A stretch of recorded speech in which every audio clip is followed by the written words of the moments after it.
Assalamualaikum warahmatullahi wabarakatuh. Puji syukur kita panjatkan kehadirat Allah Subhanahu wa Ta'ala yang telah melimpahkan rahmat dan karunia-Nya kepada kita semua. Salawat beserta salam semoga terlimpahkan kepada junjungan kita Nabi Muhammad SAW dengan mengucapkan Allahumma salli ala Sayyidina Muhammad wa ala ali Sayyidina Muhammad. Alhamdulillahirabbil alamin. Berkat rahmat Allah pula kita masih diberikan kesempatan untuk melaksanakan ibadah puasa di bulan suci Ramadan, serta kita masih diberikan kesempatan untuk saling memaafkan antara satu sama lain di hari raya Idul Fitri.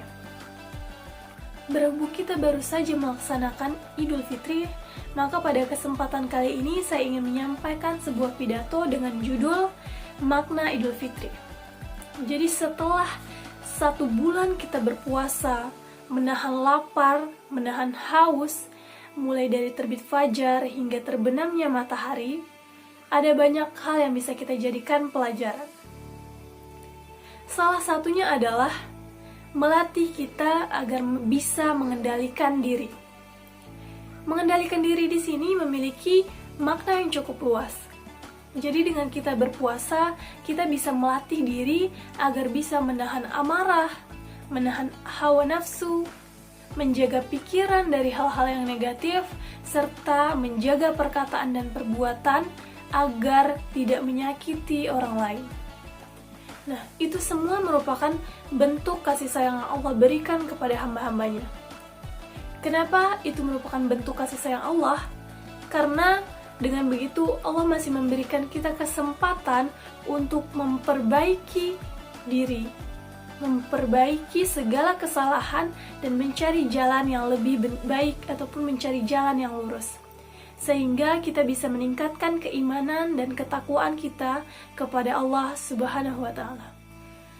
Akhirnya tibalah saatnya kita melaksanakan Idul Fitri, dan di mana Idul Fitri ini merupakan puncak pelaksanaan ibadah puasa yang dinanti-nantikan oleh seluruh umat Islam. Dengan harapan ketika Idul Fitri tiba, kita bisa berkumpul bersama-sama, sehingga pada saat kita bisa berkumpul bersama, bisa mempererat tali silaturahmi dan saling memaafkan antara satu sama lain. Idul Fitri sendiri terdiri dari kata Aid dan Fitri. Aid artinya kembali ke asal, sementara Fitri memiliki arti berbuka untuk makan atau bisa juga diartikan suci. Jadi, Fitri memiliki 2 makna.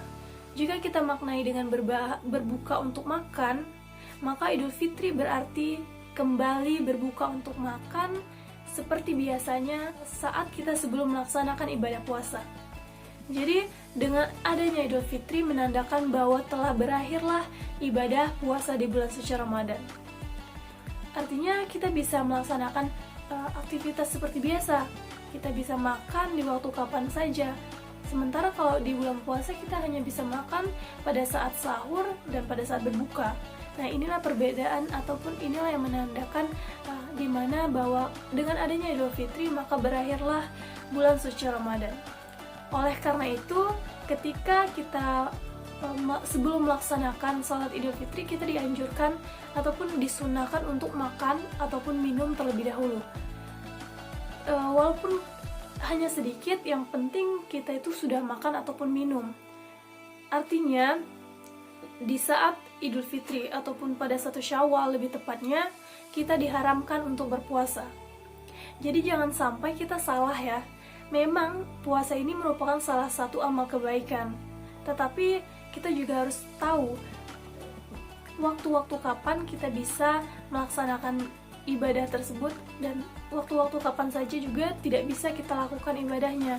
Misalnya pada saat 1 Syawal itu diharamkan kita untuk berpuasa, sementara jika Fitri ini kita artikan suci, maka Idul Fitri memiliki makna kembali ke dalam keadaan suci ataupun keterbebasan dari segala dosa dan noda, sehingga kita berada dalam kesucian ataupun kembali pada fitrahnya. Nah, jadi Idul Fitri ini bukan hanya kembali ke asal bisa makan dan minum pada saat waktu kapanpun, tetapi juga dengan berakhirnya bulan suci Ramadan kita bisa meningkatkan keimanan dan ketakwaan.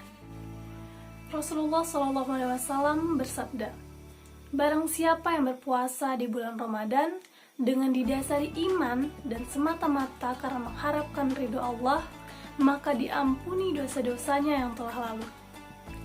Barang siapa yang sholat malam di bulan Ramadan dengan didasari iman dan semata-mata karena mengharap ridho Allah, maka diampuni dosa-dosanya yang telah lalu."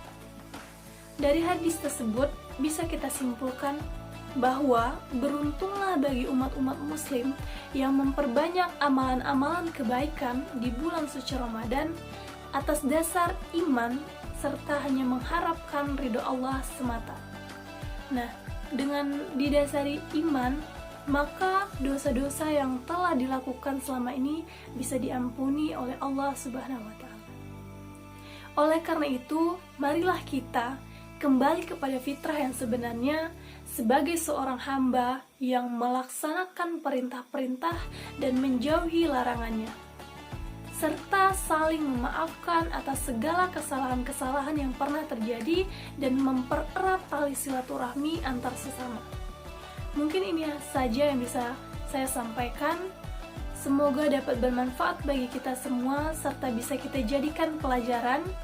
Mohon maaf apabila ada kesalahan dalam penyampaian tadi. Wabillahi taufiq wal hidayah. Wassalamualaikum warahmatullahi wabarakatuh.